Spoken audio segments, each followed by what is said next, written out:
Now we're going to talk about isolates.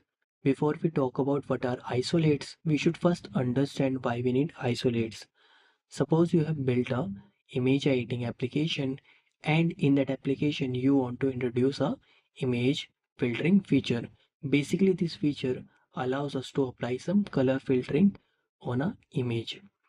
But when you ran that feature, this feature freezed your application.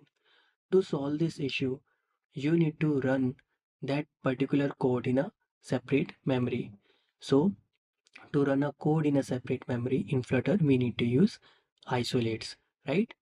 So we can use isolate for image processing, video, audio processing, or if we want to decode or encode JSON, or we want to encrypt or decrypt a file.